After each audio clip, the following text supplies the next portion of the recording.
Round 9 of AMA Pro Flat Track brings us here to a small valley in central Illinois known as Peoria TT.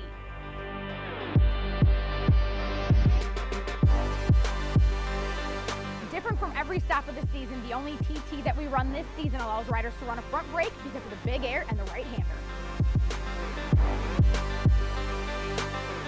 Henry Wiles has dominated here the past 10 times. Will he make it 11 in a row? Or will our current championship contender Jared Meese put a stop to his streak?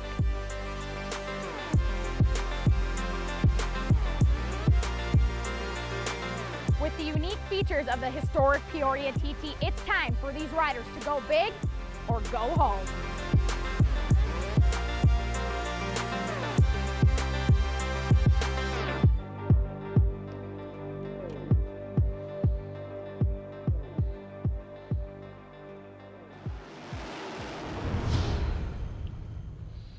Welcome, ladies and gentlemen, to the pre-race show here at Thunder Valley. We're at Peoria, Illinois for the historic PMC. We're at the PMC grounds for the historic Peoria TT. It is going to be a great day today. This is the pre-show. I am Scottie Deubler. Alongside me is the 7-time champ, also known as the Prince of Peoria.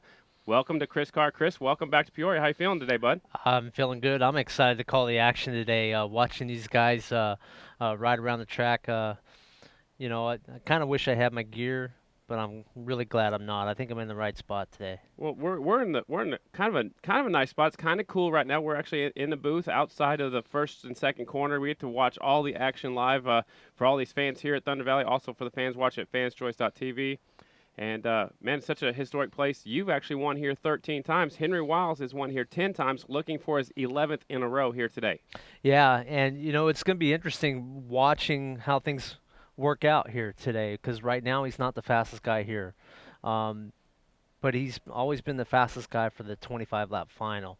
So so far Jared Meese got the bit between the teeth. He appears he's motivated. He wants to win here really bad. I think Henry Wiles is going to have his hands full. It's going to be a true test for his streak. Well, we watched both rounds of qualifying practice. Actually, Jared Meese was fastest in both rounds. He went out front because he's leading the points. We saw Henry Wiles do the Brian Smith move and go out the tail end of the field, let everybody get way out in front of him. So those guys haven't seen each other on the racetrack just yet. Do you think that will change? You know, when they get to the heat races, they're in two separate heat races. They won't see each other until we get to the Dash for Cash, and then we'll compare them head to head. Yeah, and you know, they're going to be watching the stopwatch more than anything. This track is going to go through a series of changes. They're going to have to make some adjustments, not only in how they ride, but maybe do the motorcycle as well. But in the end, it's the guy that has the right frame of mind is the guy that's going to win today. And I think Henry is a little vulnerable right now. And I look forward to seeing if he can come back from that. Jared is fast. He's confident. He won the last race in Rapid City. He wants to win this race more than any race on the remainder of the circuit. This is going to be a little war today, and look forward to watching it play out. Well, not only will the track change, but you said that the riders will make changes to their bikes too, but the track will dry up a little bit. They'll try to keep putting moisture on whenever we get short breaks in the action, but what kind of changes can you make to the motorcycle here at Peoria? Is it different than a normal, like a half mile or a short track? I think it's more subtle. You know, if the track all of a sudden loses a lot of speed, these guys might make some adjustment to some of their engine mapping and get the thing to maybe hit a little softer off through the slicker parts of the racetrack, particularly coming off the corners, because winning here isn't just about the jump. It's also about getting good drives and having good straightaway speed. And I think Jared Meese has got a pretty good handle on that right now. He's been racing his 450s all year long. Henry hasn't. So if there's a day for Jared Meese to have a chance to win, today's the day. Sounds good. And speaking of Jared Meese, you actually rode his backup motorcycle yesterday, had the #1 plate on it. We got a nice special feature. You want to check that out? Let's see how you looked yesterday. All right. How'd I look? We'll see. Hey, this is Chris Carr here at the legendary Peoria TT. I was fortunate enough to get a chance to ride defending Grand National champ Jared Meese's 450 motocross bike around this 5/8 mile TT track. And we're going to take you on a lap.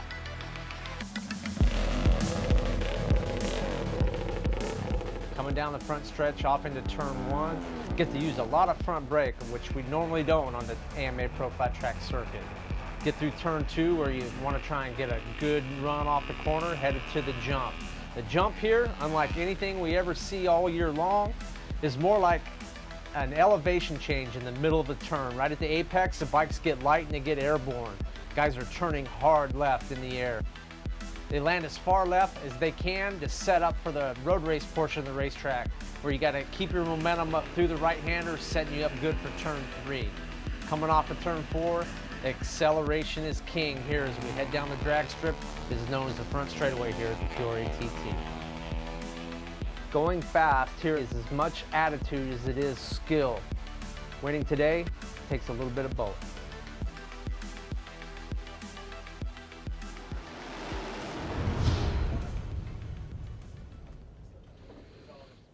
Well, Chris, you look pretty good out there. I was pretty impressed. You haven't been out on the racetrack for quite a while, and I think you still got it.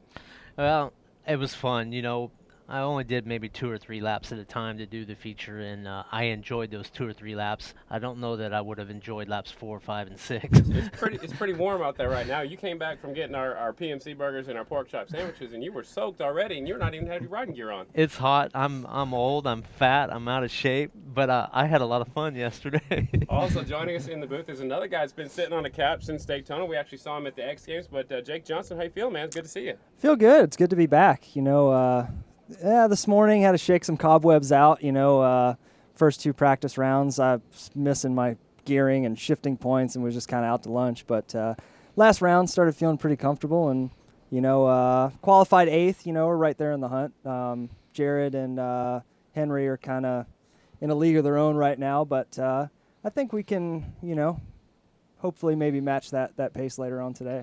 So how tough is it for you? I know you've done a little bit of local racing. You had a little tumble at the Gary Nixon Invitational in Baltimore a few weeks ago.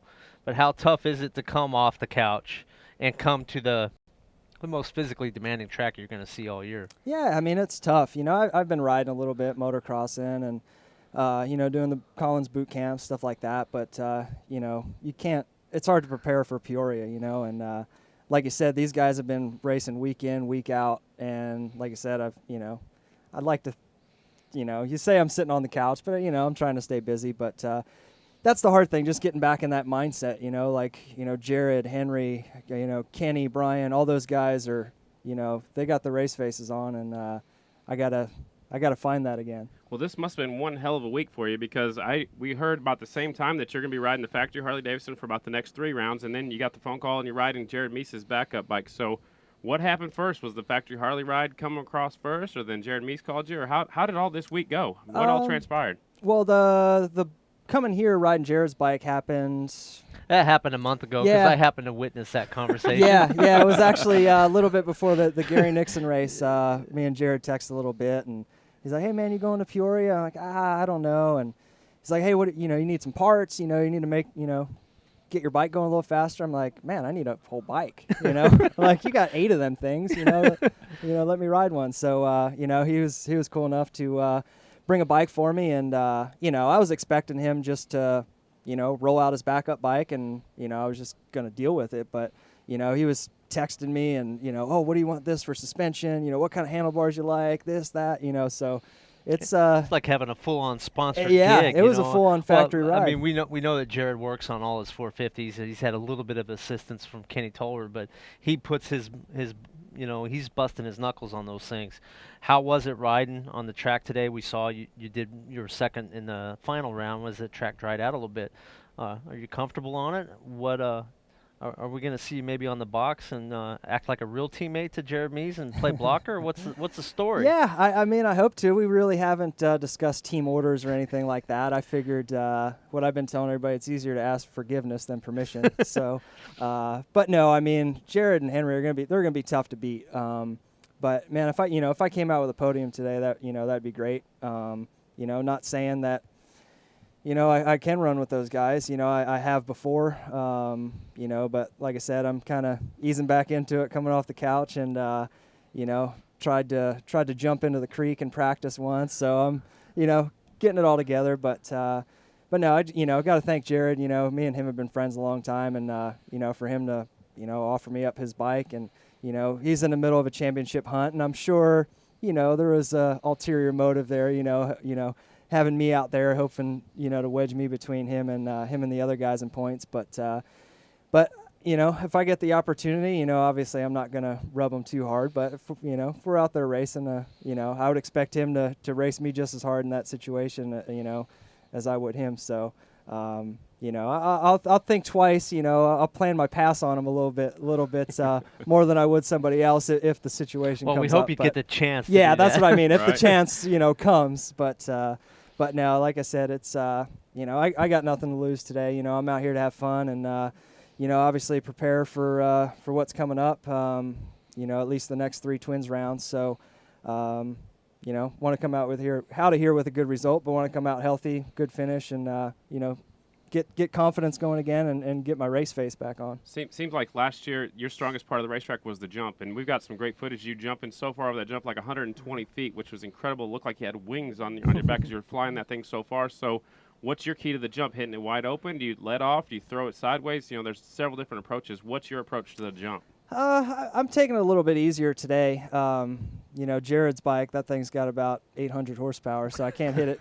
I can't hit it wide open. It's probably one of the fastest bikes I've ridden here. So, and his gearing setup's a little bit different than what I'm used to. So, it kind of took me a little while to get used to it. But I went for it once off the jump and hit a hole at the bottom and bucked me over to the left side. And I thought you were going in the creek for a minute. Yeah, landed in the grass. So, I think my record stands from last year, that one clip for longest jump. So man, it was gnarly. I'm gonna keep it cool until somebody beats that. So that's the number 5 of Jake Johnson. He was really fast over the jump, and so let's talk a little more about the jump. Let's see a feature on it right now. Whenever we talk about the Peoria TT, the first thing that comes up is the jump. Unique to this racetrack, unlike any other on the AMA Pro Flat Track Tour, is a 70-mile-an-hour turn with an apex at its peak. Rider's gonna hit this and turn up the face from the far right-hand side to the upper left-hand side, turning hard, trying to keep their motorcycles as far left as possible. The suspension is gonna compress into the face. It's gonna unload in the air. And these guys, if their bikes are properly set up, will land the thing as far left as possible, setting themselves up for the right-hand turn. The Peoria TT has been the home of the most mishaps on the AMA Pro Flat Track circuit. Specifically here in the jump, doing it wrong, having poor technique, an ill-handling motorcycle, or just outright being scared. Getting it right here is a matter of having the right frame of mind, the right attitude, proper bike setup. When you do this right, the lap is money. And there just might be a guy who's got all of the above get his 11th win here today.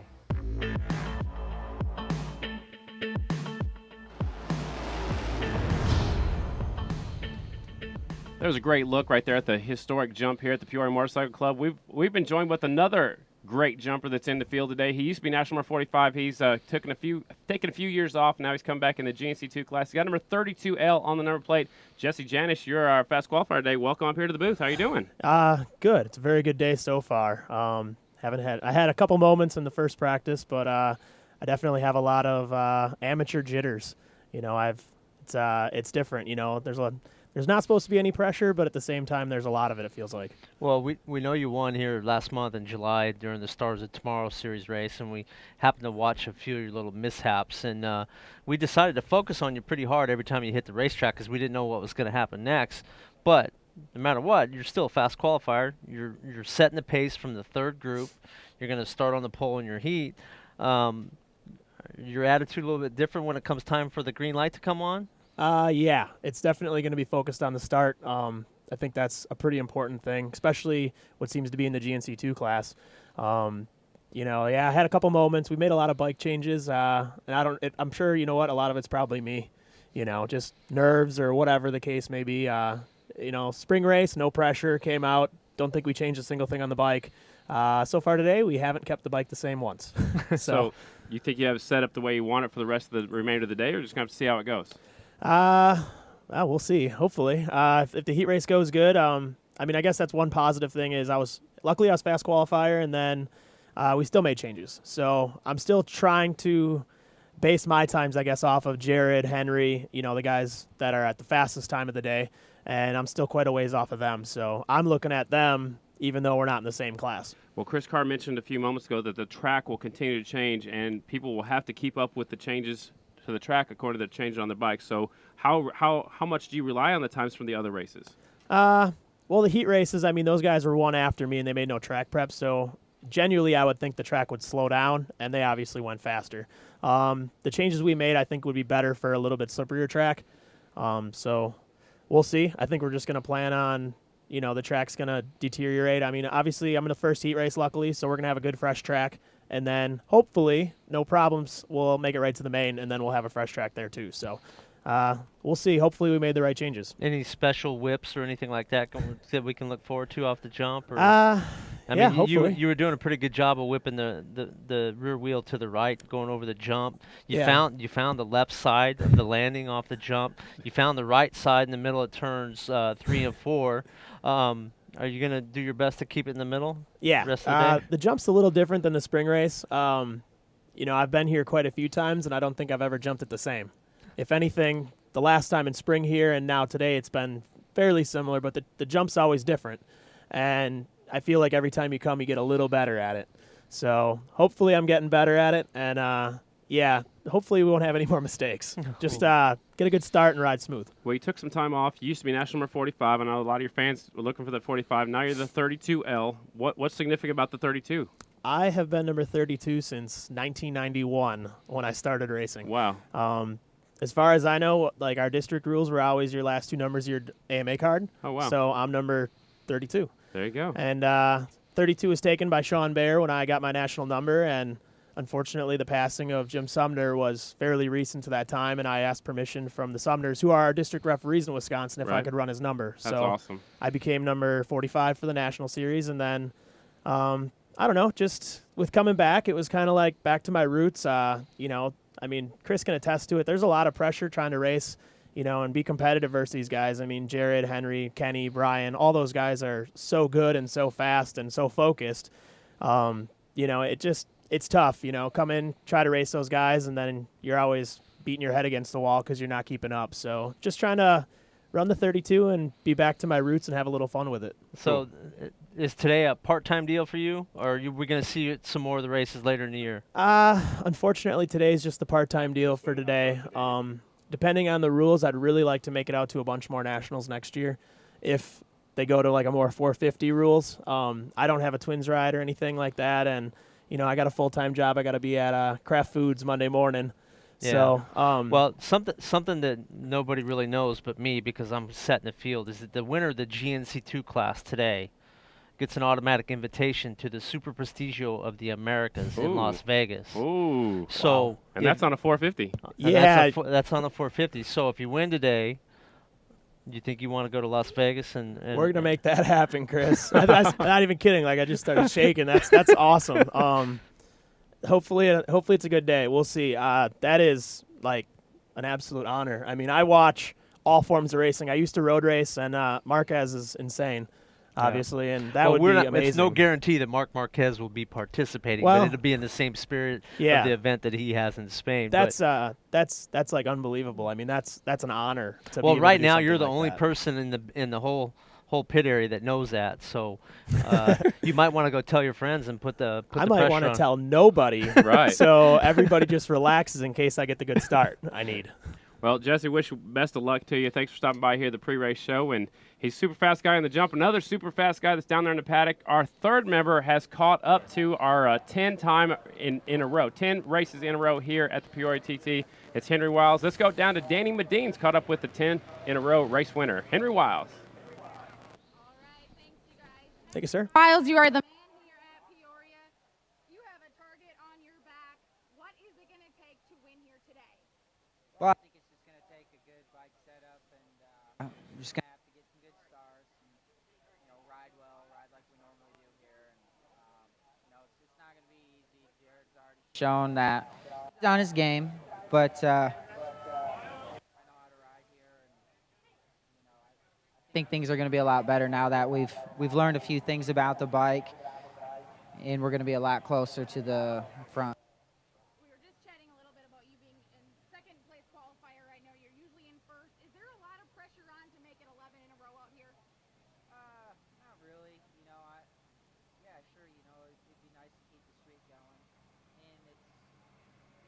sometimes there is more pressure on you when you know you can win the race, and you actually have to perform and step up to the plate and do your job. But you know, I've done that a lot. You know, I've done that with a lot of 450 races, and this one's no different. You know, there's been instances where we've been behind during race, you know, qualifying and everything, but by the time race team comes around, we just go to it.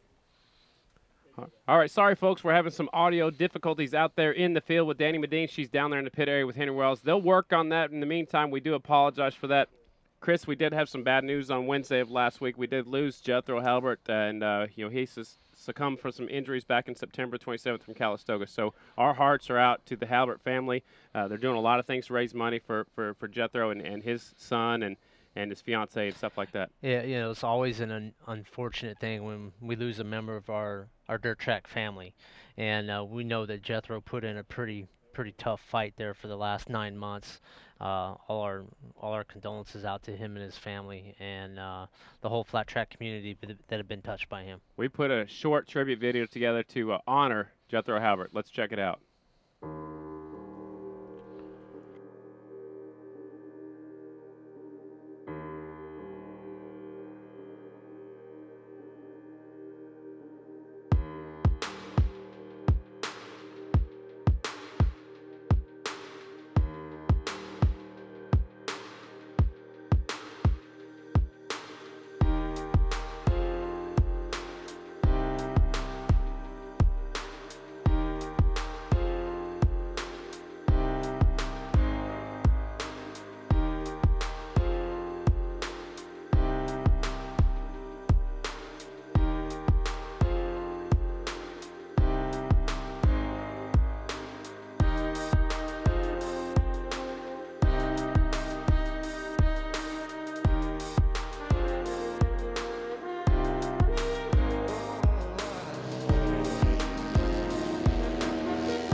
brushed off and a little slippery, that'll work better for me. If it gets deep and gnarly, that'll work better for my little brother. Yeah, it's good, you know, Sam, he charges hard on these loose tracks, so I'm definitely trying to chase him, and everybody else is, I think, today too. But yeah, it's good. We always want to beat each other, but we have to try to help each other out also.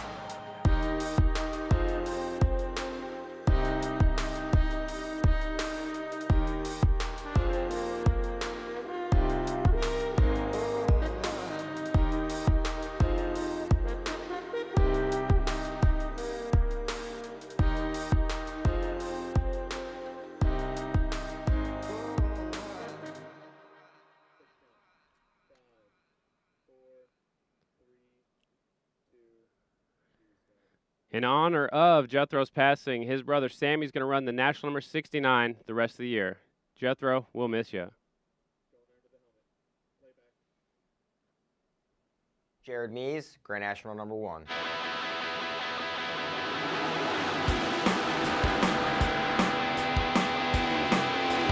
Brian Smith, national number 42.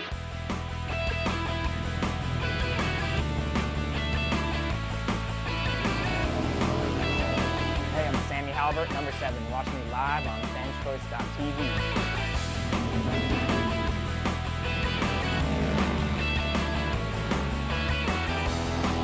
I'm Kenny Coolbath. Watch me live on fanschoice.tv.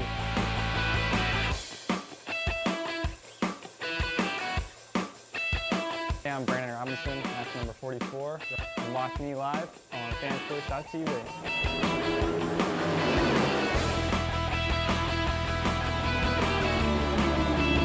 I'm Shayna Texter, number 52, and you're watching me live on Fans Choice TV.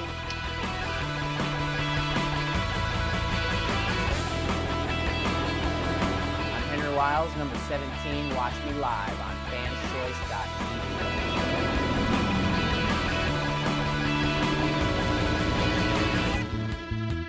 I'm Rob Pearson, number 27, KTM GE Waters Auto Body.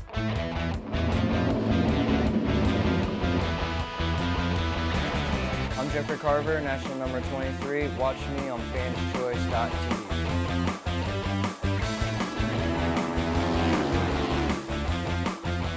I'm Johnny Lewis. Watch me live on fanschoice.tv.